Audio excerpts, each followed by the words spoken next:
Hello civilians. Welcome back to our channel. And today will be the last video of our series about the 15 reasons why money can buy happiness. So, let's begin.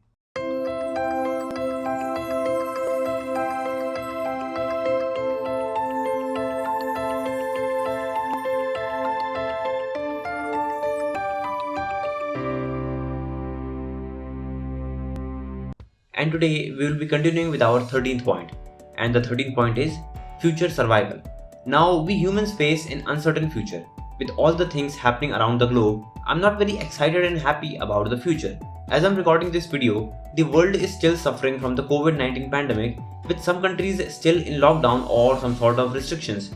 We have registered more than 180 million cases worldwide, and it's not the pandemic itself that's the main problem. It's only a small piece in the puzzle of problems.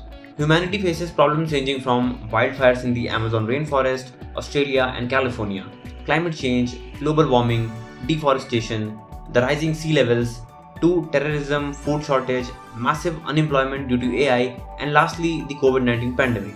So, who do you think has a better chance of survival if things go south? Now, a billionaire doesn't need to worry about the safety of himself or his family. He can do whatever he wants, whenever he wants, and however he wants. He can take safety measures in advance and create provisions where he is certainly sure that he and his family will be safe if anything bad happens. There are billionaires who have already prepared bunkers capable of withstanding a nuclear attack in case an apocalypse happens. A middle class person, on the other hand, will also create some provision for his safety and for his family's safety as well. It could be like buying toilet paper in bulk, as in the case of COVID-19 pandemic. But will it be as effective as a billionaire? The answer to this question is a clear no. After the pandemic, most of the middle class people who were working in salaried jobs were themselves dependent on the unemployment benefit checks which were being provided by their government. Lastly, a poor person. Well, let's not talk about him.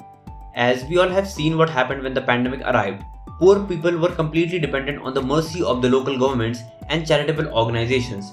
Had people not donated or offered a helping hand, millions of poor people would have been dead by now. Although many people didn't die, but a side effect can be seen by everyone as millions of poor people have gone back to extreme poverty. Hence, money increases your chances of survival in an uncertain future. And the 14th point is philanthropy. Now, every person earns money by some economic activity and then utilizes that money in order to meet his or her daily expenses. But what if you wanted something more? What if you wanted to donate to charitable and philanthropic causes and make an impact to create an actual difference in the society? Who do you think can actually donate the most and in the most effective and efficient way in order to make an impact and create an actual positive difference in the society?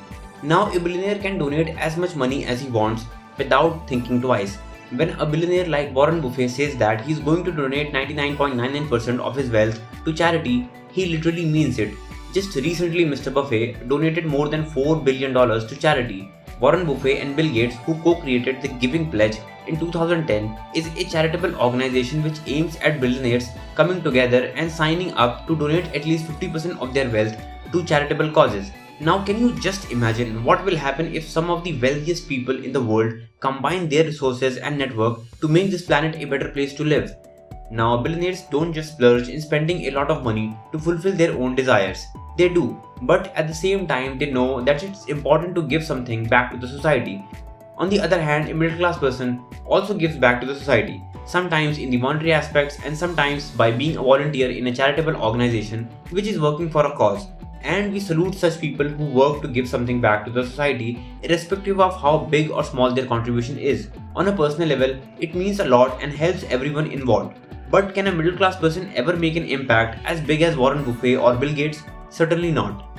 Lastly, a poor person doesn't donate to the philanthropic and charitable causes as he is on the receiving end of the spectrum.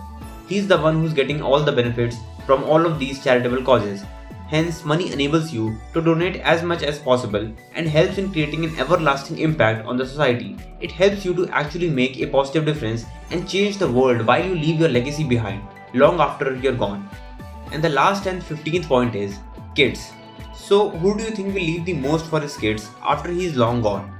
Now, my father used to say that a parent doesn't need to leave a lot of wealth for his child, as if he is wise, he will get his own, and if he's a fool, he will lose everything.